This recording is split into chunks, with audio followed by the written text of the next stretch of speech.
Hi, I'm Holly, I'm a writer, and I've been writing Project H for a few weeks now. Like, it's been, I think, a little over a month technically, although I've only really been taking it properly serious since I think midway through February. So we're going to say about a month, and I haven't really talked about it much, and I figured that that might be something that was worth doing because I have a video that I'm in the process of filming, which might go up next week, which I'm gonna discuss Formation Lab in, kind of casually, but also in a way that will talk about like the important aspects of it for anyone interested in learning more. So this is for Project H, which is a science fantasy. It's currently at like 30k. And it's aiming to be about 110k. So far, it's not perfect at all. It is a first draft, so it's got a lot of first draft problems, including the fact that I'm still trying to figure out how I want the narrative and like the writing itself to be. But I think that it's gonna be an adult novel, both because of the themes that it deals with, but also with the sort of explicitness of some of the violence, for example.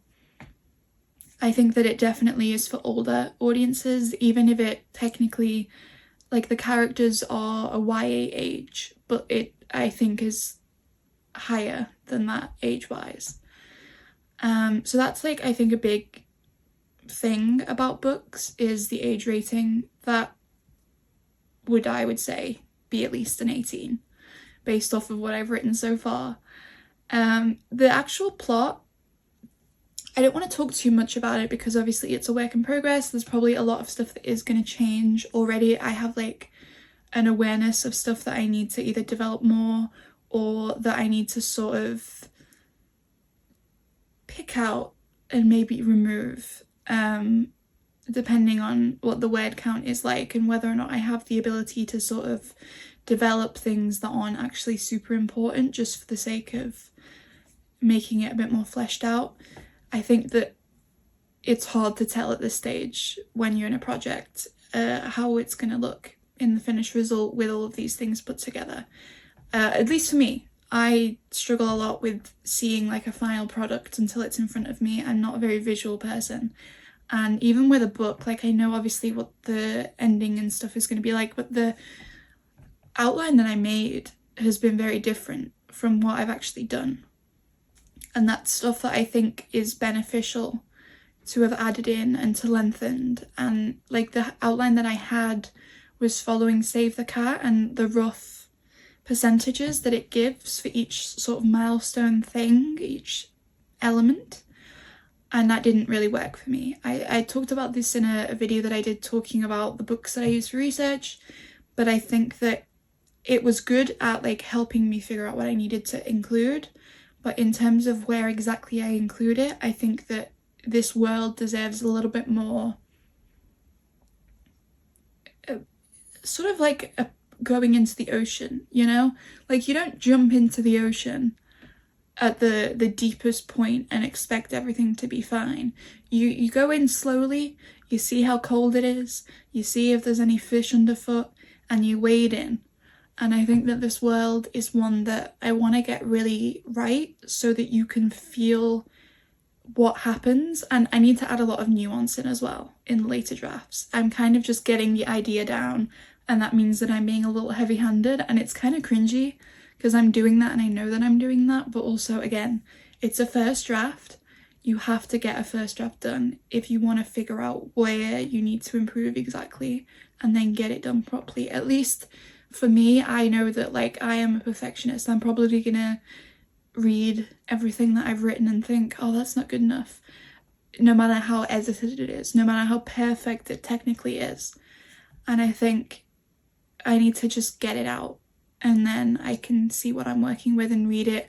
And also with Formation Lab, my other book, which I will talk about later in the next week or so, I think that I had like chapters that I wrote in that first draft and I thought, oh, this is terrible, this is an awful chapter.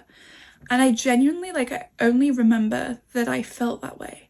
And I remember one of them especially, and that actually ended up being one of my, not my favourite chapters, but a chapter that I didn't dislike, one that I edited a lot less than I would have expected. And that, I think, is the big thing, is that when you're writing something, your brain can tell you this is terrible, and then you read it over and it's not as bad as you think. So that's kind of where I'm at. But plot-wise, and obviously, again, keeping it kind of simple, basically, it's not a dystopian necessarily, but it's a dystopian in the sense that it is set in the future, and it's set in the future and things are, they're not perfect, you know, like it's not a utopian, and there are certain things that would, I think, for some people clarify it as a dystopian. It is, as I said, it's going to be quite violent in moments, some pretty graphic stuff, which is, there is a reason for it. It's not gratuitous. And I think that the main thing that you need to sort of be aware of is that there are 4 main characters. They are teenagers. They are, the age of them, I've kind of aged them up a little bit because I figured that the older the better, maybe. But I want them to be teenagers. I don't want them to be adults. And there's a specific, again, there's a reason for that, even though it's not a young adult story. And I don't want to talk too much about like the themes and stuff, which is why it's hard for me to discuss it properly without spoiling those. But basically, there's 4 teenage girls, and they are all orphans from various ways. And they are in this lab. It's called the facility, and the reason why it's called the facility is explained. But it's this lab where they are given superpowers, and the closest comparison I have is like Captain America, the way that he got his powers, because it's artificial. Like, they weren't born with them. It wasn't something that came to them through a disaster or something. They were given these powers specifically with the intention that they would be trained to use them as like a weapon by the government. And I say the government, multiple governments, like kind of like if the UN was like, you know what would be great for world peace? Superheroes. So they've been training for that, and they're teenagers, and they were brought into this facility when they were quite young, and they all have different superpowers. Now, the main girl, she is like their leader, basically. She's the one who's in charge. This book started with her. And she, like, there is a subtitle for the book that I kind of have had that I'm not going to say because it would spoil so much, but it's something that I've been considering actually putting. I'm not sure if I would use it officially, but she is kind of the focus. It is about her. It's about stuff that happens to her and about how that impacts the other girls that she knows. And essentially, these 4 girls are teenagers who have superpowers, and they are sent to defeat this guy who is a villain. He has powers himself. They don't know who he is. They don't really know what he plans to do. What they do know is that he has power, and he seems to want to be in control of at least one country. Like, who knows, maybe what he's going to do with this, right? Like, he could, in theory, try and dominate the whole world. That's the vibe, is that he seems like this very classic villain, and they have to go out and fight him. But it's the first time that they've gone out of this lab since they were brought into it, which was over 10 years ago for a lot of them, when they were still young children. And they're now almost adults. They're 17-ish. And so you have these teenagers who have superpowers, and you get the fantasy stuff where it's like you get the battles and you get the magic and you get the, you know, the sort of cool sequences. But you also have the science fiction sort of element where it discusses things like, for example, the cost of power. And that's not a huge spoiler, I don't think, for the story, because I think that's a very common theme. but it also, I would say, is quite topical to the stuff that's happening in the world right now. And it's a shame because it really is stuff that has been topical for a really long time, but it's becoming more topical again. I think it's a statistical fact that fascism is on the up, and you can look at that in multiple countries, and they're like the way that the governments are being run and the sort of candidacy for the elections that they're having and who's getting into power, who is running for power, who has good approval ratings and all that sort of stuff. And essentially the whole point is that this group of teenagers, they fight this villain, and it's not super easy for them because they're not used to fighting anyone real. But it's a really interesting world. It's got a mix between the historical element, it's set in Italy, and the cultural stuff of Italy is there, and it's like mentioned a lot, but it's then contrasted with the modern stuff and the fact that these people have this hugely modern technology that we don't have yet. Like, this is set over a century into the future. So it's one of those things where it's a commentary on the world, but also it's supposed to be fun. It's supposed to be fun, and it's supposed to be a little bit heartbreaking and make you think about these characters, these teenage girls, what they're going through. And it explores all of them individually. It explores their dynamic. It explores their relationship with the people at the lab, their relationship with the lives that they've built at the lab. And one of them especially, she loves the outside world. She doesn't really remember anything about it. She has no sort of real knowledge of what it's like, except for the TV and media that she loves. And I think that, you know how people sometimes have this nostalgia for like films from the 80s or the 90s, and they watch them and they think, I wish I could live there. You have to imagine that she's one of those people, except she is imagining that as any kind of life. Like, she just wishes that she could live and have a job and have like her own freedom to do what she wants. And so she is one of the other pillars character-wise. She is one of these characters who is kicking off a lot of the thought-provoking sort of stuff that's talked about. Yeah. It's hard to talk about because I don't want to spoil it, and it is, as I said, it's very early days. However, I think that this is something that I came up with a really long time ago. The concept used to just be, what if these girls had superpowers and they had to fight this guy? And then the older I've gotten, the more, I don't want to say cynical, but I've gotten aware of the way that the world works. I've become more socially conscious, and especially as someone who is working class and has always been working class and has grown up in a city that has been affected by the government that my country has and has had, and the way that they've treated us in part, as a collective, not just us specifically. I think that it is really interesting to think about these things and to write about them, but to write about them in a way that is fun. And I'm a fantasy person at heart. Even though I tend to read more non-fantasy stuff at the minute, like I read a lot of lit fic, I read a lot of classics, I am a fantasy person, and when I find a fantasy series that I love, I am absorbed in that world and I will never forget it. I fell in love with Narnia as a kid. It is the reason why I discovered Turkish Delight, which I love, by the way. It's the reason why I feel a little bit like crying whenever I hear the first two Narnia films from Disney, their soundtrack. There is just so much that I love about fantasy, and I think finally getting to write this story that I came up with when I was like 11 years old. So that was like 11 years ago, almost 12.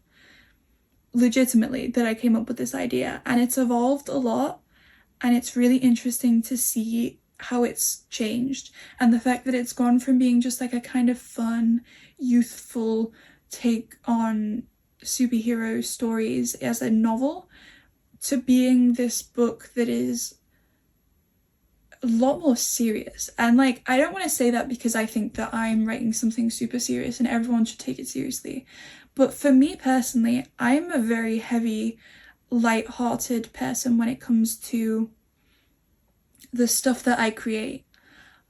I'm not a super light-hearted person in real life. I have depression. I do not feel very positive about the world, especially right now. But I think that writing a world that is better is something that I really like. And I will talk about this in my Formation Lab video, but that was a huge concern with me, was that I didn't want to talk too much about how minorities are treated in sports, especially in a sport like Formula One, how people are very dismissive of women in motorsport. I didn't want to talk too much about that sort of stuff. I don't plan on writing romance novels where miscommunication is a huge issue. I don't think that it's very fun to see men treat women badly in romance, even if they end up being okay in the end. I don't like stuff like that. I don't like stuff that reflects real life and shows how the bad parts of society are in a way that makes it seem normal and as if that's all that we can have. I really like having books that focus on the positive, and if they do bring up the negative, I like it to be something that I can sort of escape into for the story. And so for me, doing something that is more serious and that deals with real issues and something that I feel very deeply, and doing it in a way that is entertaining, hopefully, and that is kind of fulfilling that part of me that longs to be a fantasy author. I think that's really the best part, and I'm hoping that I can share more of it and share some cool sequences. And I've been on TikTok, for example, I drew the sword. My main character, the one that I was talking about, she has a sword and a shield. Because as I said, it's a convergence of the history and also this super futuristic stuff. And I think that having the characters use weapons, that they don't have guns, you know? They have their superpowers, and then they have these knives and swords and shields and stuff, a bow and an arrow.